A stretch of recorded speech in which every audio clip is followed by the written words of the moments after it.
watching at home. Thanks everyone for tuning in and being here today. It's Sam with another video for you guys. If you didn't already know, I'm here with freelance editor Rebekah Flovin, talking about teaching, writing, publishing, and more. Hi, Rebekah. Hello, Sam. Good to be here. Thank you for being here. I know we've been trying to schedule this for a while. How's everything going today for you? It's good. It's good. It's a happy spring morning up here in the East Coast. Okay, good deal. Spring afternoon, I guess. Yeah, you guys might actually be warmer than us right now. We're in Texas's rare cold season, which does happen. But yeah. Rebekah is an editor who works with authors and well, does a lot of different things. I'll tell you about that in a moment. She's helped me out a lot. She's done some beta reading / editing for my novel and has helped me cut out a lot of words. If you've seen some of my recent videos, you've heard about how many words I've cut out in the past year and a half or so, and much of that was due to Rebekah's influence, which is a good thing in this case. I needed to cut those words. So I'll let her tell you a little bit about what she does and how that can help you as fellow authors and writers. But for now, I'm very grateful that she graciously agreed to be with us today and answer some of our questions. So as always, I have some questions prepared, but I'd also like to make this an interactive discussion. So if you're watching today, if you're a fan, a reader, an aspiring author, maybe a fellow editor, whatever, post your questions in the chat about reading, writing, publishing, editing, any of that kind of stuff. I want to hear from you too. Okay. So now, Rebekah, can you please, for those who don't know or maybe haven't heard of, aren't familiar with you or aren't familiar with even what you do, can you just give us an overview of what kind of things you do as a freelance editor? So, I'm a freelance editor. I specialize in developmental fiction editing. Developmental editing is basically big picture editing. I go in and I tell authors where the characters aren't working, where they have a tricky plot point, maybe where some things aren't coming out as clear as they want. I can also do other different types of editing, but that's my primary emphasis. Okay, very good. So big picture editing, kind of like you're either, I guess, not so much line editing, not so much the grammar, although you could, I'm sure, but kind of like overarching story themes, everything like that. Do you usually work like at the like once they've had something written already and you come in and give feedback, or is it more like you can help with ideas and such even at the beginning of the process, or maybe all the above? Officially, developmental editing, as far as I think, should happen like after the beta reading stage. That being said, or after you completed your novel and showed it to your first round of readers. That being said, I enjoy working with authors at the very beginning. So if you came to me and said, I have a story and I'm not sure how to flesh it out, I would love to chat with you one-on-one and flesh it out. Great. That sounds good. Yeah, I know a lot of people can benefit from that, those kinds of services. And so, editors are helpful at any stage of the journey, beginning, end, middle. Yeah, you all need an editor, and no matter what kind of thing you write. So that's great. What kinds of things have you edited so far? I'm interested in hearing what kind of experience you have. I know obviously you worked on my novel, which I am close to wrapping up and pre-reading. So what else have you done that might be of interest to us? I've actually done quite a few sci-fi novels. Cool. I've done a handful of sci-fi novels. I've done some they called it middle grade, but it wasn't middle grade. Early elementary. In early elementary, I've done some historical fiction. I've done a handful of nonfiction, some self-help books as well. Okay. Do you think you specialize in fiction or? I specialize in fiction. I can help any editor, but any writer, but I prefer fiction. Fiction is a lot more fun, in my opinion. Nonfiction has its place. Yeah. It's nonfiction these days, but fiction is a lot more creativity there. Do you do mostly sci-fi, fantasy, or does it just depend? It just depends. Right now, I'm still trying to grow my business, and so I'll take whatever. I do, but through luck of the draw, have ended up with some more sci-fi and history than I have in contemporary or horror or thriller and things like that. But if I had my pick, I would end up in sci-fi and fantasy. Well, I know a lot of our people out here who are on my page and such are into that kind of speculative fiction, sci-fi, fantasy. I mean, I know we get all kinds, but that's where everyone wants to be these days. It seems like that's the popular thing to write. That a lot of us are inspiring to write for. So that's cool. And I know lots of sci-fi fantasy people who have good ideas, but we all need some help along the way sometimes. So yeah, you're filling a great need for many people. So thank you for that. How did you get started in editing, or how did you break into the editing world, do you think? Or are you still breaking in? I mean, technically I'm still breaking in, but like I initially got my start either like the pandemic or right before the pandemic. I graduated grad school, and just like What's your a degree? little, I have a master's in English and like media studies, Cool. Okay. and which basically means like I have a non-linear story, like was one of my final projects. And so I was finished grad school and like looking for a job, and I always knew I wanted a remote job even before the pandemic hit. Like I knew at some point I was going to become like a stay-at-home mom, and so I wanted something I could do from home. Which you are now, yeah. Which I am now, yes. And I started on Upwork. Upwork is like eBay for jobs, more or less. And that's if you're looking to get paid, it's not necessarily the most reliable, but I did get a lot of experience that way. I found a lot of clients that way. Okay. And then just like that's I just put it out there, and then like I'm on Twitter, and like you can throw editor up in your bio and like make friends with some like other writers in the community.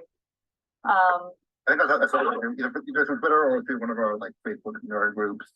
I think We met in a nerd group. Well, that's another place that I started looking for clients. there you go. There you go. So has that worked out well so far? I mean, besides just me? I mean, no. Yeah. I had some long-term projects, and then I had my child, and so I took maternity leave. So my work is kind of slowed down at the moment. Yeah, we have a little guy, a little older than yours, but my wife went through all that. And to a lesser extent, me. I mean, she did the most of it, but that shakes you up definitely. That there's a big interruption in life. I mean, yeah, it's a very worthwhile interruption, but still a big interruption. Yeah. Okay. I was gonna ask, did you always want to edit? Like is that has fiction and stuff like that always been your thing? I mean, you got a degree in English, so I guess words are kind of your thing already. But like, has that always been your passion and or forte? I've always wanted to write. Okay. And I think editing came out of a frustration of not being able to write. So I got my undergrad degree in English with an emphasis in creative writing, which is fine, but like it was a fun degree to have, but like nobody's going around hiring creative writing majors. Like write me like a short story about these two cats. Like you have to hunt if you want to do fiction work. Yep. And then in grad school, I tried to be more like, what can I get a job with? And so I took I took an editing class. I took an editing and publishing class, which is fascinating. And that's like, I wouldn't say editing was like my passion was birthed there, but I was like, this is something I can do. Like, and there are like even on an academic level, like when you're lots of people writing long dissertations and such. Like I work with a famous Edith Wharton scholar. Cool. And so one of her projects was to take, she was compiling, taking Edith Wharton's handwritten manuscript and then comparing it to the first edition novel and then comparing it to the second edition novel, and like so on and so forth. And so one of the texts she had us read, like this is more academic editing and stuff like that, was just like talking about the philosophies of editing. Like, are you change nothing or do you change something? Anyways, like this is not what I'm doing now, but just like the idea of like preserving the author's original words versus the author's intentions, and like, Right. and how can you be sure what they're dead? Hard to know. And like, I mean, so which again, it's not what I'm doing today. That was the topic of her research, kind of, and you helped her with those things. The topic of her research was the comparing of the different editions. But like, you had to have the philosophy before you went into like the comparing of the different editions. Yeah. I did my time in academia. I haven't been in it in a while, but I came out of it, so I get it. So I know something about this world. Okay, but yeah, I mean, and even then, you're working with literature, you're working with fiction. I mean, it's writing about fiction is different from writing fiction, but maybe you get some similar content in your editing world. Yeah, well, it was, I think one thing I took away from grad school was just like learning that like it was a skill. It's like I could do this. I liked doing this. I liked, and also I was working as a teacher at the time, and so I liked teaching undergrad writing, and I liked fixing things. I liked making it better. Yeah, no, that's good. I did some of that in my grad school days too. My undergrad, I worked in the writing center, and then as a grad student, I was a teaching assistant or whatever you call it for English 101. And so yeah, I've done my share of that too. I understand what you mean when you say like no one's hiring creative writing majors, because I transitioned from teaching and now I'm my day job. I am doing writing, but for the nonprofit like business world, or well, like for an organization, like writing reports, which is great, but not making a career out of creative writing yet. So Right. all this time on my side hustle is just me on my own pursuing my dream. So and you know, some of us get there eventually, but I get it. It takes time, and you gotta find things you can do in the meantime, which isn't wasted at all. Help your skills. I don't know now if I'm talking to you or me or to the listeners out there, but I'm sure all of us can benefit from that. Okay. So yeah, thanks for sharing some of your story. Do you still hope to write one day, or are you just kind of you maybe grab on editing and realize that was your thing now? Well, okay, it's two different things. Like one, like I do like editing. I think every English major has a novel in their back pocket, and sure enough, I too have a novel in my back pocket. But I think one thing, like as I interact with like writers, like online, like published authors, who is that just because you have a good book, you put your book out there and you get published, even by like a big name press, like that doesn't mean you have enough money to quit your day job. What? Well, I mean, dreams. No. well, I mean, honestly, that was just like such a big blow to me. Like there was a gal who I read, she was like 20 something, and she had published a trilogy, and like she was like, I'm still like in my parents' bedroom at home writing my novel, or my childhood bedroom, and that to me was like, oh, if you have a trilogy and you are such a big name that you were allowed to like write the story of your dream, and you're still in your parents' bedroom, like. I think that was kind of like an eye-opening moment for me to be like, even if I do get my novel published tomorrow, there's no guarantee that I'm with Stephanie Myers the next day. Right. There's no. I wouldn't want to be Stephanie Meyer, but yeah. I mean, no, but she's not. No, I need to sit there for a moment because like she is not my entire author, but like she wrote the story she wanted, and she got 4 movies out of it, and she got a pile of money. Like. Say what you want about her book, but she is living the dream. True. No, good point. Yeah, I know that's the dream that all of us have, and I know it's rare these days. I mean, my dad is a professor of English. He's published 2 novels now, and I mean, and he didn't do self-publishing. He went to an actual company, and you know, I think they did okay, but he's still a professor and not quitting his day job. And I understand that. Unless you're like the 1% who gets it big, which usually happens after hard work. I think usually doesn't happen overnight. Unless you're like Brandon Sanders or somebody. Yeah. You're not quitting a day job anytime soon. And I hope to be published maybe in the next year or two. But I don't know if I'm going to be putting my day job then. So we'll see. Yeah, but I get it. We're in all of that same boat. A lot of us are on the journey together and having to keep our expectations realistic. You know. I read somewhere, I know lots of books and some things like this, but like the kind of the old-fashioned idea, whether it was true or not, I'm not sure.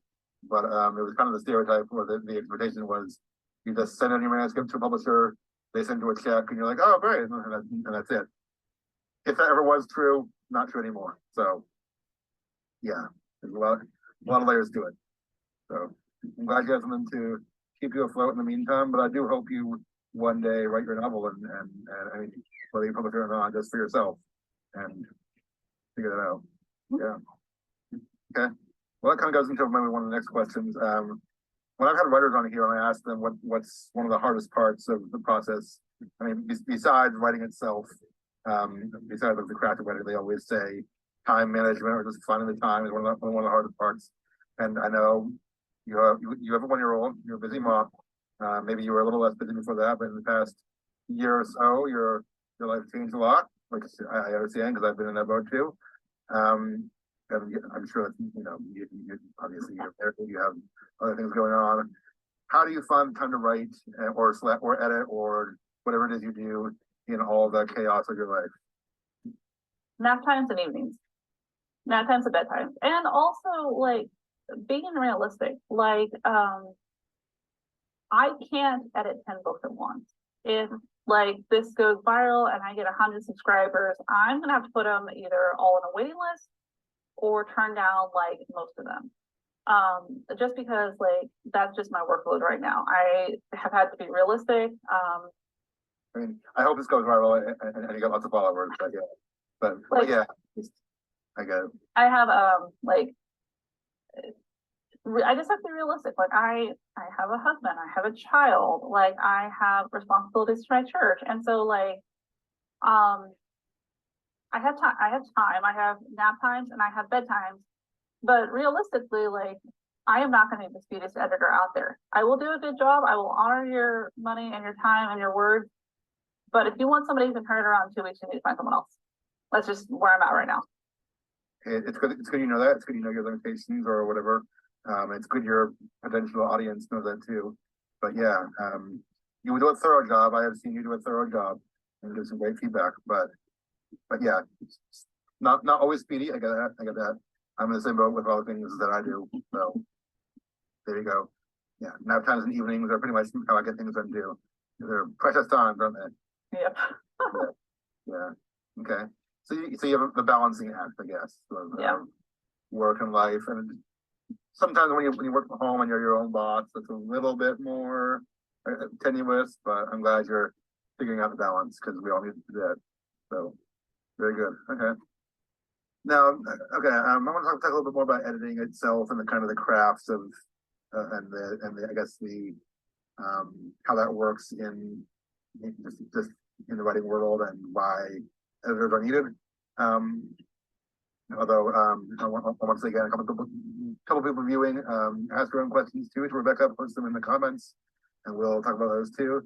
But I know that most of our audience members are professionals, or at least they understand like how to do professional writing. So like they either maybe publish their writing or on the journey. So I don't think too many of our audience would say this, but I know there's someone out there that there are writers who think I don't need an editor or it's pretty good already or I was good at English back in high school. I know my first draft, which was even before you saw it, was 10 years ago. I put out a hasty self-published copy, and I mean I looked it through once or so, and I'm a decent editor, but one, I was younger, I didn't know a lot that I do now, and two, editing your own stuff, you often miss things. So if a writer were to try to publish a novel and we're saying like I don't need an editor, I can do it myself or something like that, what would you say to that person? At a minimum, you need someone outside of your head. At a minimum, I work for a church, and every week we have a news. We call it the worship folder. It's a program, and every week, and this is going to we have 3 people look over it for typos. So at a minimum, like you need someone to look over it for typos and to just make sure that you didn't make any glaring mistakes. So like checks the song lyrics on the slides for typos. Because like not necessarily. Every church is one of those, including my church, and yeah, I mean, I probably have the wrong mindset, but I notice those things during work because I'm an editor, and I'm like But so go ahead. I am not someone else's responsibility, but I am the person who puts the song on the slides. But no, like you need someone to get outside your head. Like you've written this story, you know what you're trying to say. And hopefully you have honest friends who will tell you like, I know what you're trying to say, but this part just fell flat for me. But like you need someone outside of your head who can look at it unbiased, who hasn't heard you like eagerly talking about it for 6 weeks, or 6 months or 6 years, and like who, when you say, yeah, this is the scary bad guy, can actually say, well, he's not very scary, or he is very scary, as opposed to your friends who are more inclined to be like, yeah, he's so scary, but just want to cheer you on. Mm-hmm. No, yeah, we all. I mean, I've heard more and more as I've gotten older. Like, you know, we write, and because we know what we're thinking, we think it'll be clear to everyone, but our words don't always communicate everything we want them to. That's why you need a second, at least one more sort of eyes, at least one more perspective to help you along. So an editor, a good editor is definitely needed, or even a beta reader, which kind of similar. Do you want to explain the difference between editing and beta reading, or? Yeah, like, I mean, so I came out of back in the day, I was big in the like, my friends and I, we called beta reading like just checking over each other's work, and we did it for free. These days, beta reading, as far as I'm realizing now, is not done for free. Okay. But they are like, they're like big picture editors. Like, so developmental editors will get down in the nitty gritty, and beta readers are like a step above that, a step below that. They will give you some big like, beta readers developmental editors will tell you the cities and the countries. Beta readers will tell you where the countries are, if that makes sense. Or like beta readers will tell you where the big will give you impressions. Developmental editors will give you landmarks. Okay. I don't know if that makes sense.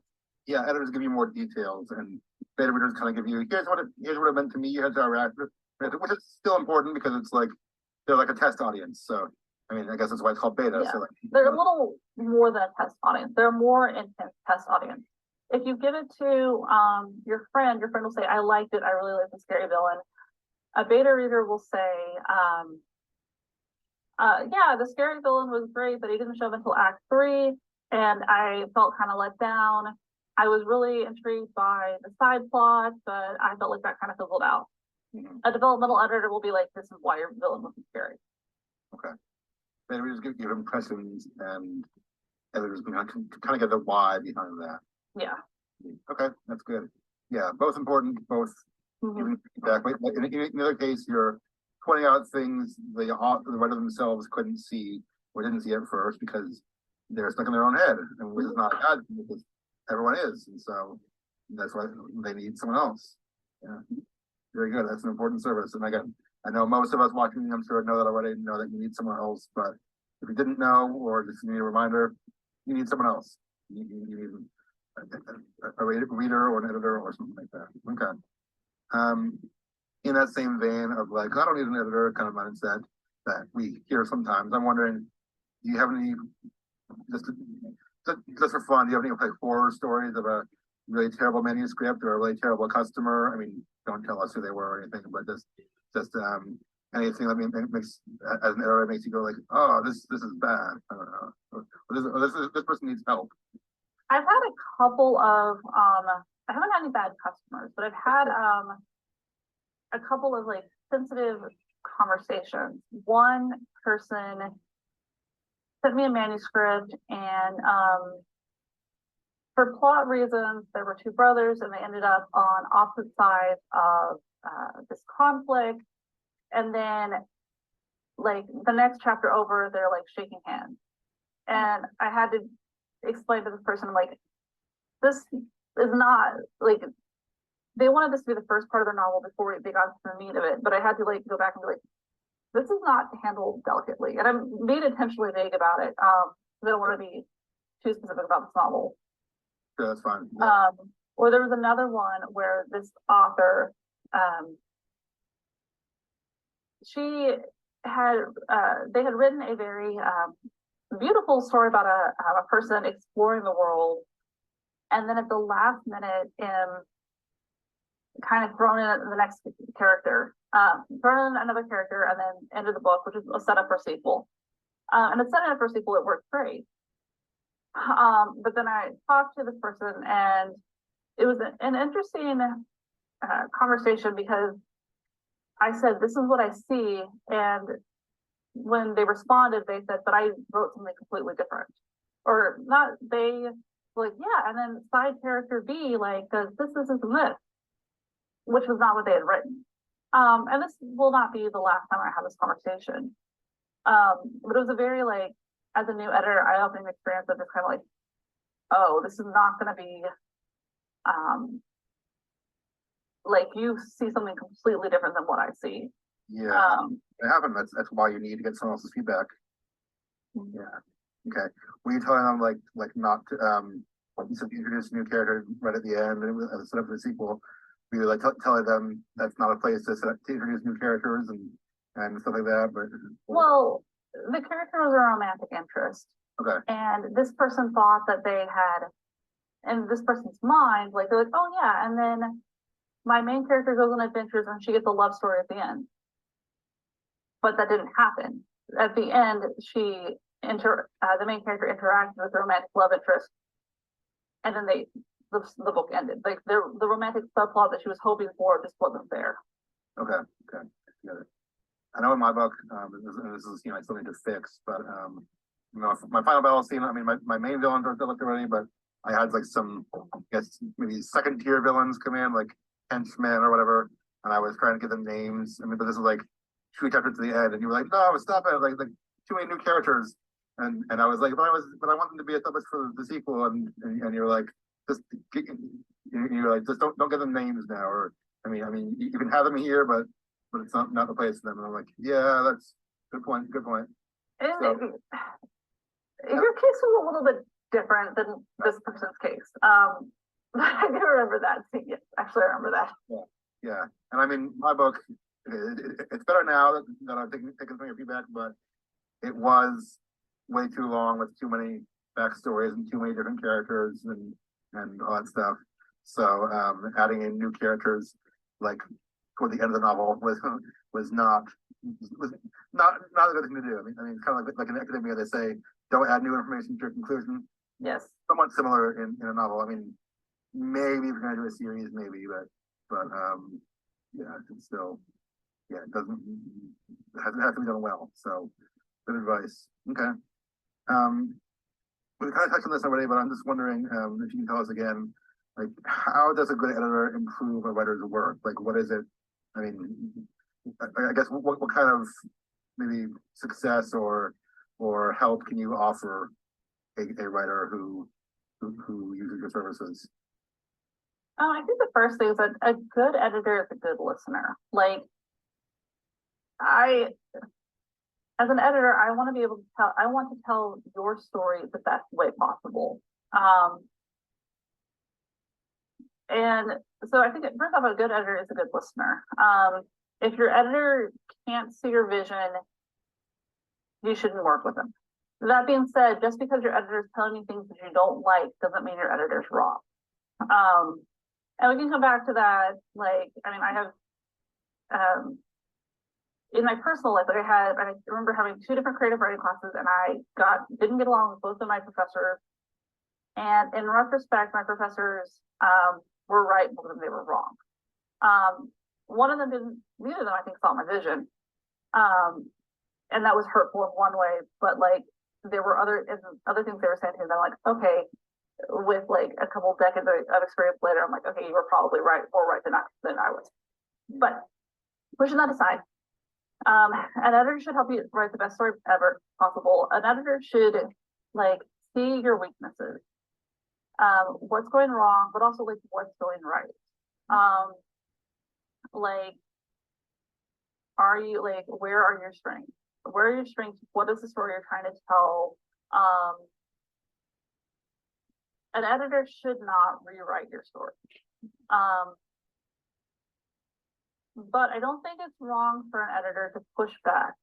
Okay, you say you want to write a horror story, but like you get twitchy when we start talking about death. Are you sure you want to write a horror story? Or like, in your case, okay, you're writing about superheroes, that's great. Are you like trying to follow the superhero genre? Are you trying to write something different? Like a good editor should push you and try like and ask you like the uncomfortable questions. A good editor should also not be afraid to tell you that you're wrong. Right. Okay. Yeah.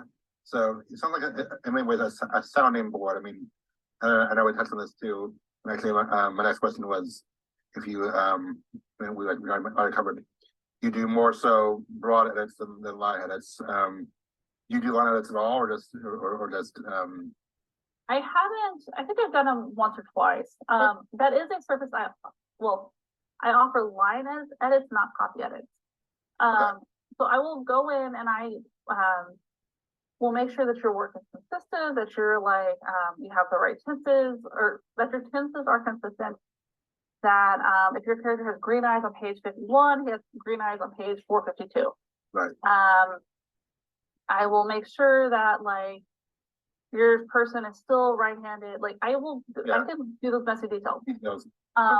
Broadly, you usually do like here's where your story works or doesn't work, or yes, and I don't do copy editing. I don't do the commas. I don't do the punctuation, and like I mean I. When your work leaves me, it will not be embarrassing. I will have fixed it, but you're going to want to hire a proofreader afterwards.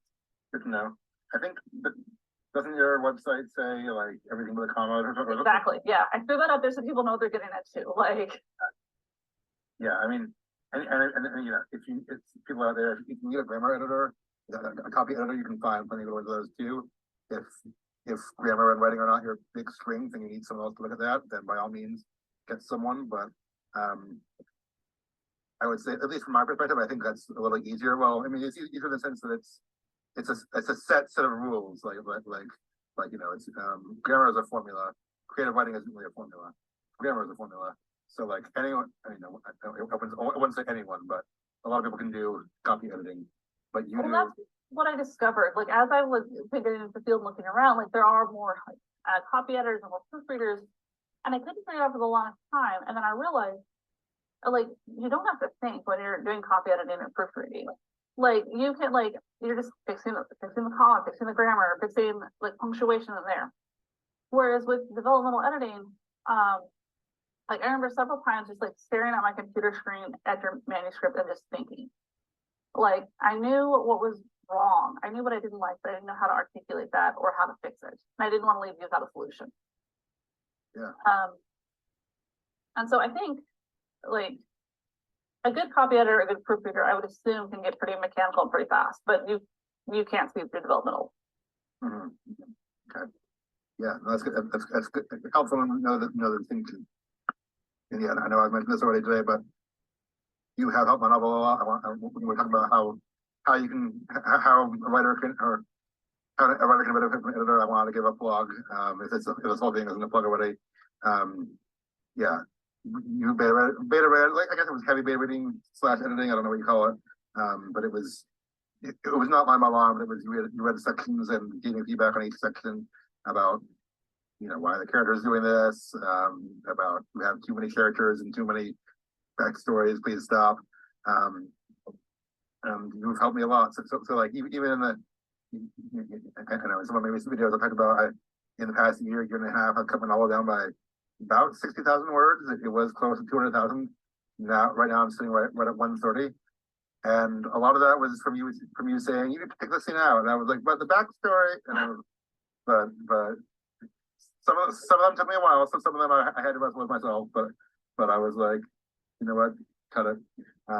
You can always save that stuff. Like you don't have to get good. Save it, throw it into a prequel novel, or like a collection. I mean, it's hard to say since the first one isn't published yet, just one thing at a time. But I can do them either as short stories in a collection or something like that. So I do hope to release these backstories. I was just like, it's an interruption from the main story. I mean, I realized one of them was like right before the climactic battle scene, and I was like, this, and I couldn't find a good place for it. I was like, this feels like an interruption because it is. It was an interruption and it was not a short chapter. It was long. It was a somewhat long backstory. like right when they were about to go into the final battle, and I was like, yeah, this isn't working.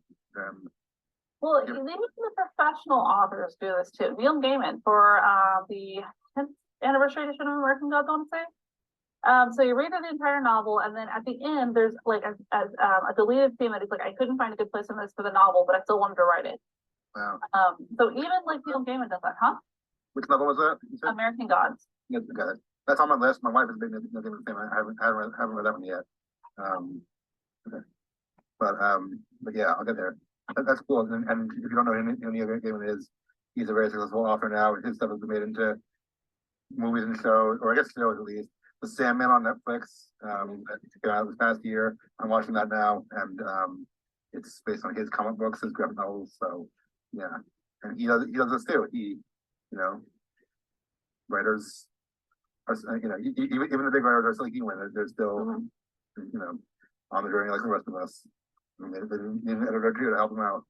So that's cool. Anyway, for anyone watching out there, I just wanted to, confirm that you've helped me a lot, and Rebekah specifically. I mean, editors in general, good. Rebekah specifically, great, and very helpful and generous and insightful with all of our feedback. So yeah, that's great. So thank you again. Okay, anyone watching who wants to chime in, feel free to ask questions again. If you have questions about what an editor does or just comments about anything we're talking about, let us know. We want to make it interactive. But I'll move this along, and if no one has questions, we'll kind of get toward the last few maybe. Let's see.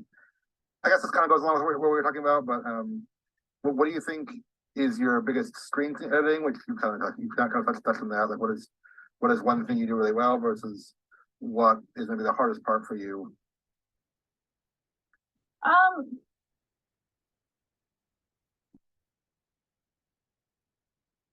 I'm really good, I think.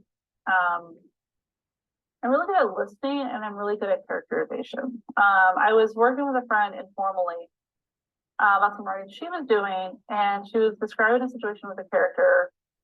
And I remember saying to her, "Oh, well, that character sounds like he's the kind of guy who would do like X, Y, and Z." She's like, "Ah, actually, yes, he would." And that was kind of like a very validating moment. I was like, "Aha!" Like I have like figured out your characters, and so I feel like it,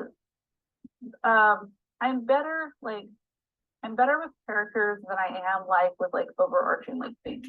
Like I can help you develop your theme and stuff, but like if you were to say, okay, and then now I want to make sure there's a big like I want to make sure they really talk about like families and stuff like that. I can help you. I can definitely get you there. But I would just rather talk to your characters all day. Okay, and then yeah, like I'm really like yeah, and then like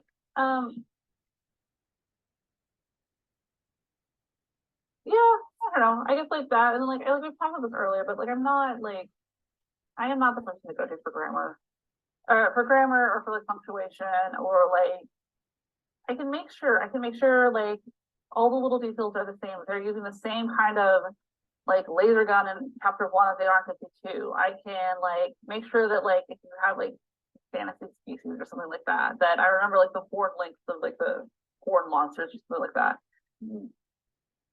But you like, I don't know, grammar is fun. Play with the rules, break the rules. But yeah, okay, yeah.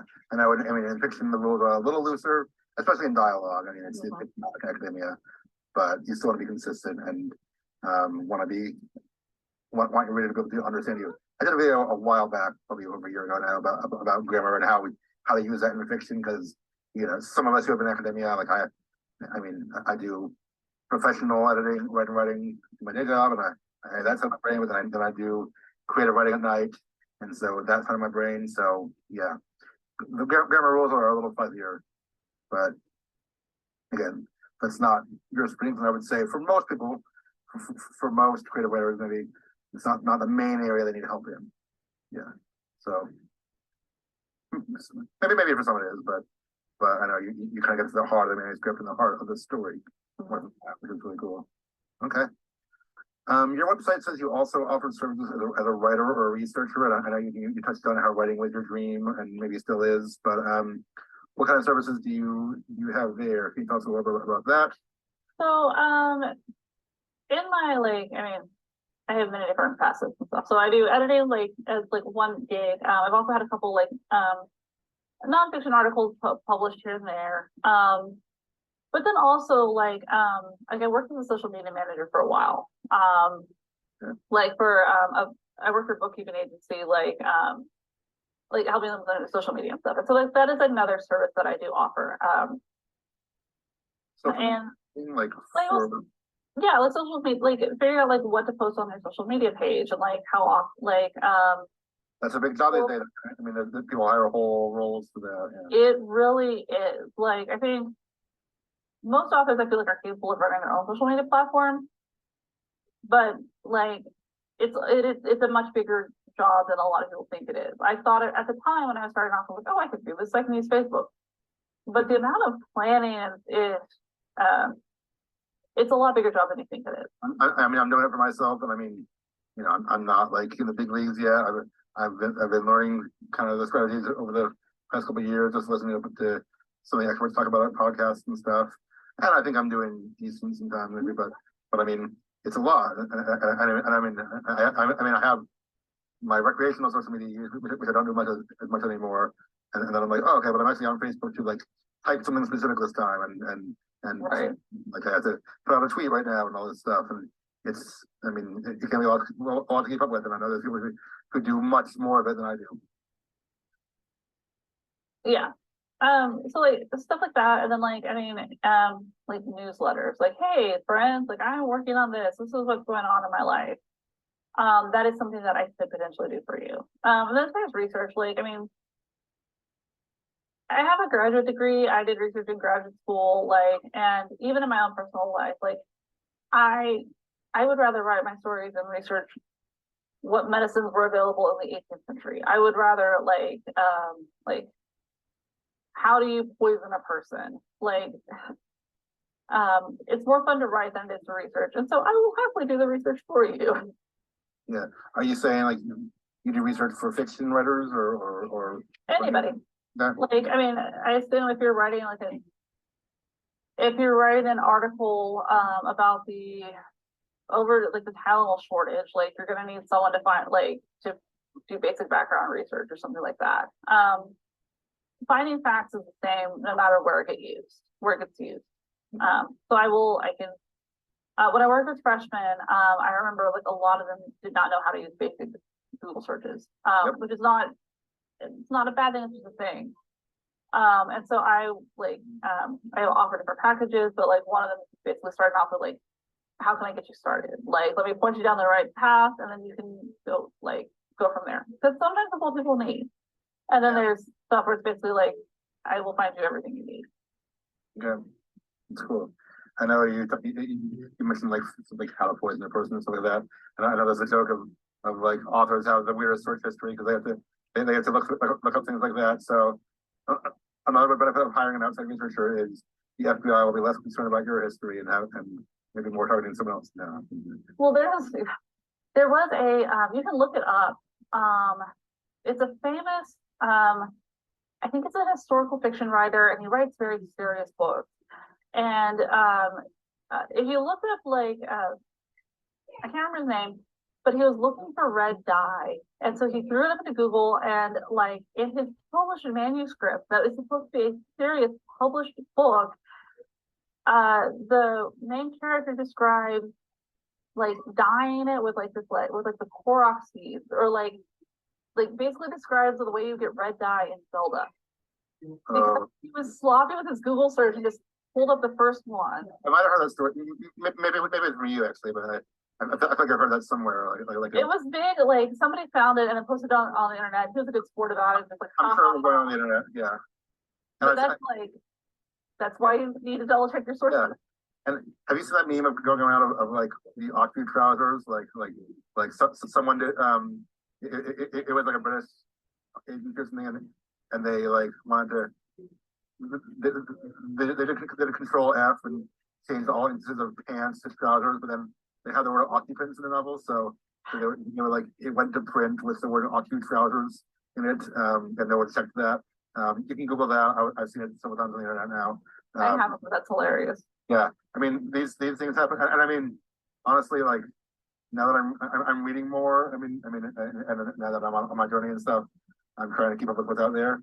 And I've been surprised by how many typos I find in books like that are in like big name books that are officially published, like novels that are popular and stuff like that. And I'm like, this was, and I mean, not to say they're terrible, but like most books I've read in the past few months, I've found at least one typo, and I'm like, nobody caught this, and it went to print. And it was sad, and it happens, but more common than you think. But yeah. Well, I just finished recently reading like a series, and it's not a particular. It was fun. It was a fun read, but the characterizations were like frustratingly inconsistent. Like they described like this really tough general, but then they would show her being very soft and sweet, and not like a crusty general with a heart of gold. Like what they described versus what she did were two different things. Okay. And like she was published. This novel was published by a big five publishing house, and good for her, collecting her royalty checks. And I am sitting here like it was very frustrating to read. So all this to say, like it's like less than perfect books get published all the time. Right. Yeah. So what we're saying for authors out there, I mean, we all know some bad books out there. I mean, we kind of go back to Twilight and Stephanie Meyer as the example. If that's your thing, I'm sorry, or anyone's thing out there. But yeah, I mean, there's books that are out there that we all think are bad, or at least not well written, and they've been published, and someone's reading them and paying for them. So that gives me hope, and all of us hope. I mean, you know, but like if our story is halfway decent, maybe we have a chance. But here's something like I also like as I get further and further into the editing or fiction writing world, like I've come to realize that like there's like three different books out there. There's the book you want to write, there's a good book, and then there's the book that will sell. And in a perfect world, all three of those are going to overlap, but they might not. And that's, you can have your book perfectly edited and it might not sell. I don't know how to sell your book. I'm not into the marketing. I trend the publishing houses and all that. I don't deal with any of that. But like, just because your book is perfect doesn't mean it won't sell. Or doesn't mean it will sell. And just because your book is not perfect doesn't mean it will sell. And I think that's like, or whatever. Like, right. I got it. But my point being is that like, I think it was something that was kind of struck me. Like, make your book as best you can be. Don't stop writing. But like, having a good book doesn't guarantee sales. And like, don't like. And that was one thing as an undergrad, I was really like worried. Like, will they ever be good enough to get published? And like, maybe not. But at this point, I realize it's less about like my work in the story that gets told and more about outside factors. Like, it might be, my work might not be good enough to get sold, or it might be, but that's not. As an author, you should concern yourself about writing the best possible book that you can, and leave the marketing up to the marketing people. Also, as a lot of things these days, the talent is a small portion, and the hard work is a large portion. So I mean, and luck, hard work and luck. That's true. That's true too. Yeah, but I mean, even to have a chance of luck, you have to work on your manuscript. You have to contact people, get it edited, and put in hours and hours and all that stuff. So yeah, it's a lot. So good advice. Thanks for sharing. I was going to ask you, and maybe we've already touched on that. If you could give one piece of advice to writers, what would it be? Okay, so I mean, one piece is to know there's three different books. Like hopefully they overlap, but if they don't, that's one thing. Great. The other thing is finish your project. Finish it and get it done with. Because until you finish it, it's gonna haunt you. Finish it. Stephen King has famously said, yeah, I finished my book and then I let it sit on the shelf for 3 to 6 months.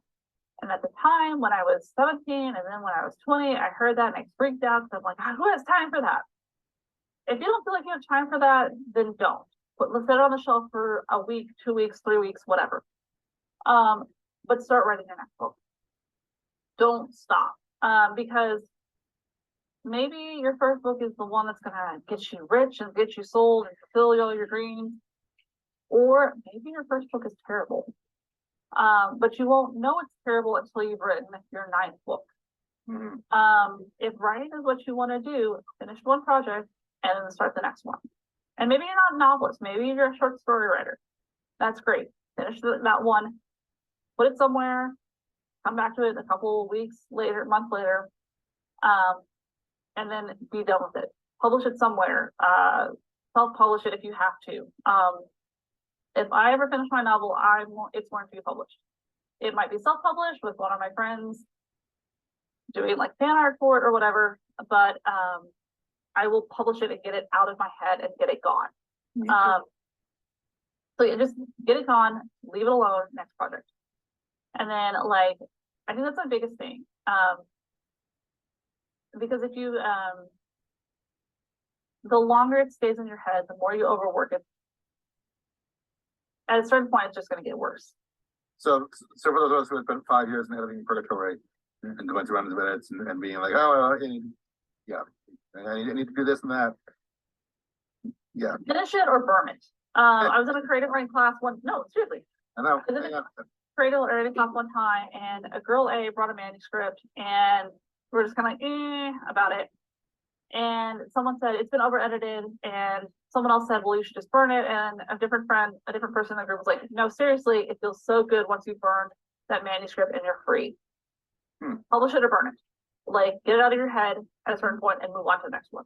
Yep. No, I said in one of my recent videos, I've seen this one. Like, I know if I were to take another year for my novel, I'm sure I could find more things to change and make it perfect, picture perfect. But I'm like, I've been seeing this for too long, and I'm already past the deadline, my self-imposed deadlines I get to myself. I'm going to take the next month or so and just and finish the major things and then get it out. Probably, yeah. So finish it, start sending it to public presses. If you don't get the answer you like, either self-publish it, get it out of your head, or put it on a shelf, start your next project. And then the whole cycle continues. And you can come back to the book. You can come back to the book later, but like, sorry, we're having a little kerfuffle over here. But get it done so you're free so you can move on to the next project. Painters don't stop with one painting. Sculptors don't start with one sculptor. Like, video game makers don't stop with one video game. Don't stop with one novel or short story or poem or whatever. Get it done. Awesome. Good advice. Thank you. Encouraging for all of us. I'm just curious, what genre is your novel that you're working on / dreaming about? It's fantasy. It's fantasy. Loosely set. I always say this part, and I think people get overly excited. Like, loosely set in the Americas. So it's not America, but you know how like a lot of fantasy is set in England, even though it's not called England. Right. So it's like or they'll have this one is set in America. Like, it's not called America. It doesn't look like America, but like. But someday, when I become a multi-billionaire and it gets turned into a movie, they will all speak with American accents. So like, I guess that's kind of where I'm at. But yeah, it's a fantasy. There's a war going on. The mages versus the dragon riders. Nice. And then like there's Sanctuary City, and then there's the gods are at work. Huh? We all love a good fantasy. That's why we're here. Many of us. We like to read them, and we like to create them too. It's cool. Okay, so get great advice. Also, you should take your own advice and finish your novel. I'm going to tell you. So. Yeah. And all the time you have. Yeah, I know exactly all the time I have. And my wife is in the same boat. She loves to write. She said she's never finished anything. I mean, anyway, that's a whole other thing. But I mean, especially since the kid was born a couple years ago. But we'll get there. We're still young. We have time. I mean, you Well, too. that's what another thing, like, another author that I follow on Instagram was talking about, like, I forget what she was saying, but she was like, everyone says you have time. And she's like, when I was younger, I didn't believe it. She's like, the older I get, the more I look back and I'm like, no, I do have a lot of time. Like, as the decades add up, I'm like, I actually do have a lot of time. Mhm. And like, sure enough, as the decades add up, I still feel like I have to publish. And especially when you see those like 22-year-olds like getting like huge deals and you're just like, I'm a failure at life. Yeah. But you know what? Like, you have time. We have time. Like, it's gonna be okay one way or another. Like, there is no rush to have your novel published before you're 25. There's no rush to have your novel published before you're 35 or 45 or 55. You have time. It's true. Yeah, good advice. Thank you. Okay, we're coming close to the top of the hour, so I want to respect your time and everyone's time.